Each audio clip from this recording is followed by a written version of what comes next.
हाँ, आपकी दोस्त टूनी चिड़िया आ गई है एक नई कहानी लेकर।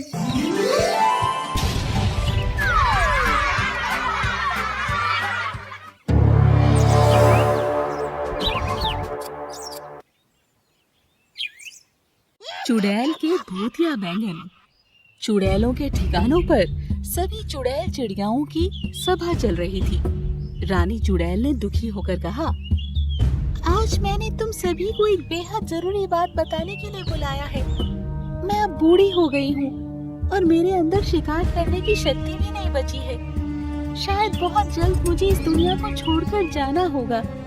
इसीलिए मैं जाने से पहले तुम सभी चुड़ैलों में से किसी एक को रानी चुड़ैल की गद्दी देकर जाना चाहती हूँ। रानी चुड़ैल की बात सुनकर सभी चुड़ैल चिड़िया बेहद गंभीर हो जाती हैं। अगले एक सप्ताह के भीतर जो भी चुड़ैल सबसे ज्यादा शिकार करेगी वही मेरी इस गद्दी की उत्तराधिकारी होगी। रानी चुड़ैल की बात सुनकर मंजरी नाम की एक बेहद दुष्ट चुड़ैल बेहद खुश हो जाती है। मंजरी चुड़ैल खुश होकर कहती है, अब आया ना ऊंट पहाड़ के नीचे। इस प्रतियोगिता में सबसे ज्यादा शिकार पकड़कर मैं ही विजेता बनूंगी और सारी चुड़ैलों पर राज करूंगी। इसके बाद मंजरी चुड़ैल ज्यादा शिकारों को फंसाने के लिए एक युक्ति सोचती है। अगले दिन मंजरी चुड़ैल एक साधारण चिड़िया का रूप बदल लेती है और जंगल में बैंगन बेचने निकल पड़ती है।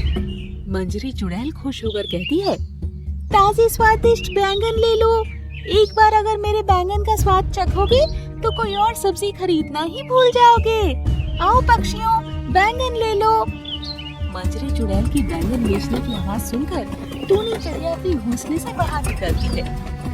अरे, ऐसा क्या खास है तेरे बैंगन में जो इतना शोर मचा रही है? आप खुद ही देख लो टूनी बहन, इतने बड़े और सुंदर बैंगन आपने आज तक नहीं देखे होंगे। और हाँ, मेरे बैंगन खरीदने पर आपको 1 किलो बैंगन मुफ्त भी मिलेंगे। टूनी चिड़िया खुश होकर कहती है, क्या सच में? चलो चलो, फिर तो जल्दी से मेरे लिए 1 किलो बैंगन तोल दो। आज तो मैं बैंगन का भरता बनाऊंगी। टूनी चिड़िया को अपने बैंगन देने के बाद वो चुड़ैल चिड़िया बैंगन बेचने के लिए आगे बढ़ जाती है। अरे, ये कौन चिड़िया है जो इतने कम दामों पर बैंगन बेच रही है? अपने जंगल की तो लगती नहीं। आखिर ये आई कहाँ से है? कालू जाकर उस चुड़ैल को थोड़ा डराने धमकाने लगता है। ए चिड़िया, कहाँ से आई है तू? इस जंगल में सब्जियाँ बेचने से पहले मुझसे अनुमति लेनी पड़ती है। अरे, इस जंगल का सरपंच हूँ मैं। सच सच बता, इतने कम दामों में बैंगन बेच रही है? अरे, ये चोरी के बैंगन तो नहीं है? सरपंच कौवा की बात सुनकर चुड़ैल चिड़िया को गुस्सा आ जाता है और वो अपने भूतिया रूप में आ जाती है। अरे बाप रे बाप, ये तो चुड़ैल चिड़िया है। ये हमारे जंगल में कहाँ से आ गई? अरे कोई बचाओ, बचाओ!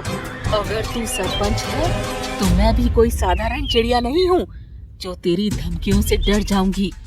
मैं एक चुड़ैल चिड़िया हूँ और हाँ, ये बैंगन चोरी के नहीं है।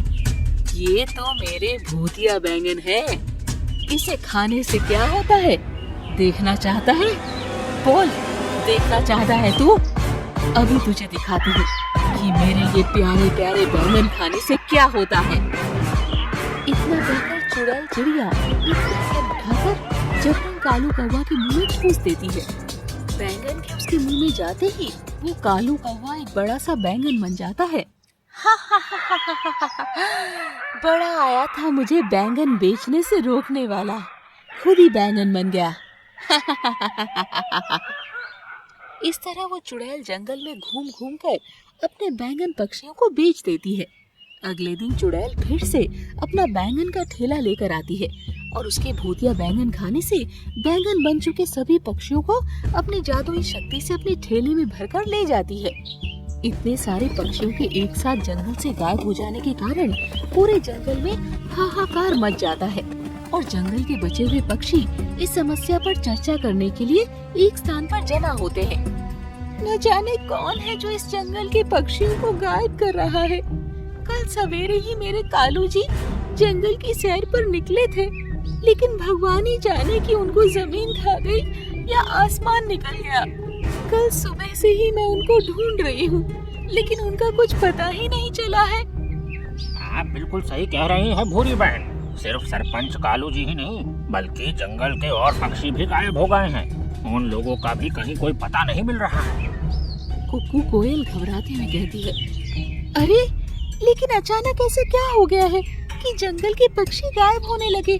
हमें बात की तह तक तो पहुंचना ही होगा, ऐसे तो सारा जंगल ही खाली हो जाएगा। तभी पेड़ के ऊपर बैठा हुआ चुलबुल उल्लू पक्षियों के पास आता है। कल जब मैं दोपहर में पेड़ के ऊपर बैठा सो रहा था तभी मुझे अचानक एक चुड़ैल के हंसने की आवाज आई। मैंने घबरा कर देखा तो पाया कि एक बैंगन बेचने वाली चिड़िया भूतिया चिड़िया बन गई और सरपंच जी को बैंगन बनाकर अपने साथ ले गई। ये आप क्या कह रहे हो चुलबुल जी? क्या वो चुड़ैल मेरे कालू जी को बैंगन बनाकर ले गई है? और जंगल के बाकी पक्षियों का भी कहीं उसने यही हाल तो नहीं किया? लेकिन इतने सारे पक्षियों को बैंगन बनाकर आखिर वो करना क्या चाहती है?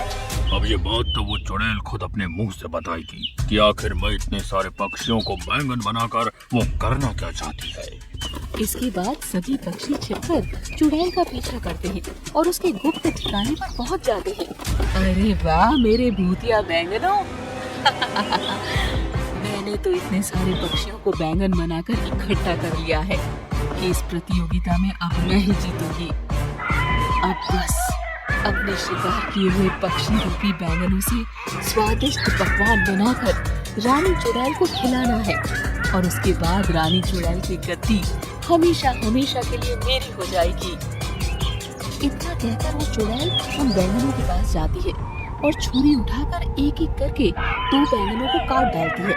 बैंगन के अंदर से खून बहने लगता है और एक जोरदार चीख की आवाज सुनाई पड़ती है जिसे सुनकर बाकी के बैंगन रोने लगते हैं। यही सही समय है पक्षियों।